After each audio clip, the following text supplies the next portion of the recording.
नमस्कार। नवग्रह कोई दूर के तारे नहीं, हमारे कर्मों का ही प्रतिबिंब है। महर्षि पराशर ने इन ग्रहों के माध्यम से हमें बताया कैसे ये ब्रह्मांड हमारे भीतर भी स्पंदित होता है। नवग्रह की स्तुति में जो श्लोक महर्षि पराशर ने हर ग्रह के लिए कहा, उस श्लोक की महिमा में उस ग्रह के बारे में हम समझ रहे हैं। नवग्रह स्तुति के प्रत्येक श्लोक के अर्थ और अनुभूति को समझने की इस यात्रा में हम बढ़ते हैं इस वीडियो के माध्यम से मंगल ग्रह के बारे में जानकारी प्राप्त करने। आपके भीतर जो क्रोध है वही अगर दिशा पा जाए तो वह युद्ध नहीं, विजय बन जाता है। इसी परिवर्तन का नाम है मंगल। मंगल ग्रह के बारे में पराशर ऋषि ने बृहद पराशर होरा शास्त्र में कहा है, भूमि पुत्रो धृतिमान रक्त वर्णो ग्रहेश्वरा। जो धरती के गर्भ से उत्पन्न हुआ, रक्त वर्ण स्थिर और शौर्यवान है, वह मंगल ग्रह है। इस एक श्लोक में मंगल का संपूर्ण रहस्य छिपा है। धरती का पुत्र यानी वो जो फाउंडेशन ऑफ स्ट्रेंथ है, रक्तवर्ण यानी जीवनी शक्ति, धृतिमान यानी संयमित ऊर्जा। मंगल केवल युद्ध नहीं, धर्मपूर्ण साहस है। वह उस ऊर्जा का प्रतिनिधि है जो हमें कार्य करने, संघर्ष सहने और सत्य की रक्षा करने का प्रेरणा देता है। पुराणों में कहा गया है मंगल के बारे में कि मंगल ग्रह भगवान शिव के ललाट से जब एक अग्नि बिंदु प्रकट हुआ, वह पृथ्वी पर गिर गया और वहीं से उत्पन्न हुए भूमि पुत्र मंगल। इसीलिए मंगल में शिव की क्रोधाग्नि भी है और पृथ्वी की धैर्यता भी। वह क्रोध का प्रतीक नहीं, बल्कि संयमित क्रोध का उपयोग करने की कला सिखाता है। यही कारण है कि मंगल को कमांडर ऑफ प्लैनेट्स यानी ग्रहों का सेनापति कहा गया है। वह सूर्य के तेज का प्रयोग करता है, पर उसे धर्म से बांधकर। काल पुरुष की कुंडली में मंगल पहले मेष राशि और 8वें वृश्चिक राशि के स्वामी हैं। पहला भाव यानी जहाँ से जीवन का आरंभ होता है, व्यक्ति के व्यक्तित्व और उसकी क्षमताओं को हम देखते हैं। और 8वां भाव गहराई, रहस्य और परिवर्तन का है, यानी मंगल के मेष राशि से जीवन का आरंभ और 8वें भाव में जो वृश्चिक राशि बनती है, वहां से जीवन के अंत को हम देखते हैं। इसका अर्थ ये है कि मंगल वह शक्ति है जो आरंभ भी कराता है और परिवर्तन का साधन भी बनाता है। वह जन्म और मृत्यु दोनों की सीमाओं के बीच का योद्धा है। पराशर ज्योतिष में मंगल को कहा गया है, भौमः क्रूरः स्थिरो रक्तो भूमि पुत्रो धन प्रदा। मंगल ग्रह क्रूर नहीं है। क्रूरता शब्द शास्त्रों में कर्म योग के अर्थ में आया है। वह कर्म के प्रति अपने कठोर है, भावनाओं के प्रति नहीं। अगर सूर्य अथॉरिटी देता है तो मंगल ग्रह पावर देता है। अगर बुध ग्रह कम्युनिकेशन सिखाता है तो मंगल ग्रह एक्शन सिखाता है। कर्म करते समय जब आप डरते हैं तो मंगल कमजोर होता है। जब आप निडर होकर धर्म के मार्ग पर टिके रहते हैं, सत्य और असत्य को बेबाकी से कहने की क्षमता रखते हैं, तो समझ लीजिए आपके जन्म कुंडली में मंगल ग्रह मजबूत स्थिति में है। मंगल के बिना धर्म की रक्षा संभव नहीं है। इसीलिए भगवान श्री कृष्ण ने भी गीता में कहा है, कर्मण्येवाधिकारस्ते। यह श्लोक मंगल की चेतना से जुड़ा है, क्योंकि मंगल वही शक्ति है जो ड्यूटी विदाउट फियर सिखाती है। इसीलिए कहा जाता है कि जब शक्ति धर्म में अपनी लगाओ, धर्म के साथ जीवन में संघर्ष करो, तो निश्चित ही व्यक्ति का विजय होता है। और अगर अपनी शक्ति, अपनी ऊर्जाओं को कोई व्यक्ति अधर्म में लगाता है, तो उस व्यक्ति की ऊर्जाओं और स्वयं उसका विनाश होता है। अगर मंगल जन्म कुंडली में अशुभ स्थिति में हो, तो व्यक्ति अपनी ऊर्जाओं, अपनी क्षमताओं का प्रयोग अधर्म के रास्ते पर करता है। जन्म कुंडली का तीसरा भाव, छठा और एकादश भाव, इन्हें हम तृष्णाय भाव कहते हैं। यह कर्म, संघर्ष और इच्छा की त्रयी है। इन भावों में मंगल का स्थान मोस्ट पावरफुल प्लेसमेंट माना गया है।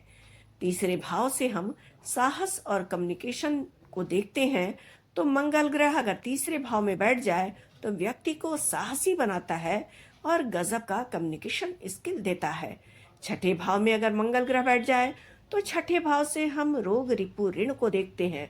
शत्रुओं पर विजय प्राप्त करता है व्यक्ति, और रोग पर नियंत्रण, साथ ही बहुत अनुशासित जीवन जीता है।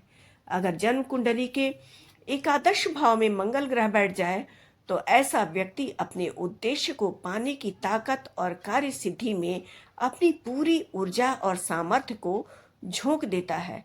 पर जब यही मंगल अशुभ या पाप ग्रहों से दृष्ट पीड़ित होकर के बैठे तो वही ऊर्जा झगड़े, हिंसा और अहंकार में बदल जाता है। मंगल ग्रह क्रोध नहीं, क्रोध की ऊर्जा को दिशा देने वाला ग्रह है। जब मंगल ग्रह संतुलित होता है तो व्यक्ति साहसी, कर्मशील और स्थिर होता है। जब असंतुलित होता है मंगल ग्रह तो वही साहस आक्रोश में बदल जाता है। पराशर ऋषि कहते हैं, जो शौर्य और पराक्रम दे वही मंगल शुभ होता है। क्रोध और साहस में वही अंतर है जो सूर्य और अग्नि में है। सूर्य जीवन देता है, अग्नि जलाती है। मंगल ग्रह उस सूर्य की दिशा को स्थिर करता है। जब भगवान श्री राम रावण से युद्ध करने के लिए आगे बढ़े तो उन्होंने सूर्य की आराधना की, पर युद्ध में मंगल तत्व की अभिव्यक्ति की। वह धर्म युद्ध था जिसमें शौर्य था पर हिंसा नहीं, क्रोध था पर वैर नहीं, बल था पर अभिमान नहीं। यह मंगल का संतुलित रूप है, शक्ति का उपयोग धर्म के लिए। जीवन में जो भी संघर्ष आते हैं वह आपके मंगल को सक्रिय करते हैं। अगर आप हार मानते हैं तो मंगल आपका निश्चित ही जन्म कुंडली में सुप्त अवस्था में है। अगर आप झूठी बातों को सुन करके शांत और चुप रह जाते हैं, सत्य कहने की मुख पर आपके अंदर शक्ति नहीं है, तो निश्चित ही जन्म कुंडली में आपका मंगल ग्रह पाप ग्रहों से पीड़ित या सुप्त अवस्था में है या नीच की राशि में है। क्योंकि मंगल ग्रह तो धरती की तरह आपको अडिग होना सिखाता है। सत्य पर अड़े रहो। जो कर्म में सक्षम हो और संघर्ष में विजयी हो वही मंगलमय होता है। जो असत्य के सामने सिर झुका ले, सत्य को कहने की सामर्थ्य न रखे, ऐसे व्यक्ति के जन्म कुंडली में निश्चित ही मंगल ग्रह पाप ग्रहों के प्रभाव में होता है, पीड़ित अवस्था में होता है। मंगल ग्रह हमारे ब्लड को दिखाता है, स्टेमिना को दिखाता है, इम्यूनिटी को दिखाता है, शारीरिक शक्ति को दिखाने वाला ये ग्रह है। जब मंगल ग्रह जन्म कुंडली में शुभता के साथ बैठा हो तो व्यक्ति का शरीर सशक्त, निर्णय दृढ़ और आत्मबल प्रबल होता है। जब मंगल ग्रह पीड़ित हो तो व्यक्ति जल्दी थक जाता है या आवेग में निर्णय लेता है। यह केवल शरीर नहीं, मन और कर्म की रक्त धारा भी नियंत्रित करता है। जब मंगल ग्रह जन्म कुंडली के पहले, चौथे, सातवें, आठवें या द्वादश भाव में हो तो कुछ दोष यानी मंगल दोष कहा गया है हमारे ऋषियों द्वारा। यह दोष चेतावनी के लिए है। मंगल ग्रह अगर जन्म कुंडली के पहले भाव, चौथे, सातवें, आठवें या द्वादश भाव में बैठे तो ऐसे व्यक्ति अपने संबंधों में ईगो या अग्रेशन की स्थितियां भी ला सकते हैं। इसलिए इसे मांगलिक दोष का दर्जा दिया है हमारे ऋषियों ने। अगर वह व्यक्ति अपने कर्म को, अपने धर्म को समर्पित कर दे तो वही मंगल वैवाहिक जीवन को सुरक्षा देता है, क्योंकि मंगल ग्रह रक्षा का देवता है। वह तो सेनापति है, न कि शत्रु। मंगल ग्रह बताता है शक्ति का अर्थ हिंसा नहीं बल्कि संयम में स्थित सामर्थ्य है। अगर बुध ग्रह बुद्धि है तो मंगल उस बुद्धि को कार्य में बदलने की क्षमता देता है। बिना मंगल के गुरु का ज्ञान भी केवल विचार बनकर रह जाएगा। मंगल ही उसे कर्म में उतारता है। इसीलिए कहा गया है, शक्ति में जब संयम हो वही मंगल है। आठवें भाव का स्वामी होने के कारण मंगल मृत्यु के बाद के परिवर्तन, स्पिरिचुअल रिबर्थ का कारक बनता है। जब आप अपने भीतर के क्रोध, भय और असंतुलन को जीत लेते हैं तब मंगल ग्रह इनर ट्रांसफॉर्मेशन देता है। मृत्यु के भय को जो जीत ले वही मोक्ष के मार्ग पर चल सकता है और यही मंगल का अंतिम रहस्य होता है। मंगल वह अग्नि है जो आपको भीतर से परिष्कृत करती है। वह धृष्टता नहीं, आपको करेज देती है। जब मंगल ग्रह संतुलित होता है तो व्यक्ति भीतर से तपस्वी और बाहर से कर्मयोगी बन जाता है। मंगल केवल ग्रह नहीं, वह धरती की धड़कन है जो सिखाता है कि शक्ति को यदि संयम में बदला जाए तो वही शक्ति है। वही शक्ति मोक्ष का मार्ग बन जाती है।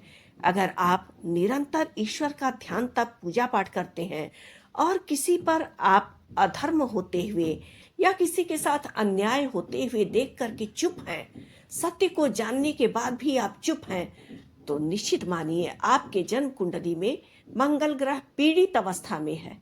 ऐसे में मंगल के मंत्रों का जप करके उसमें शुभता लाया जा सकता है, क्योंकि मंगल ग्रह निर्भय होना सिखाता है, न कि दुस्साहसी। आज के इस वीडियो के माध्यम से हमने मंगल ग्रह के बारे में जानकारी प्राप्त की।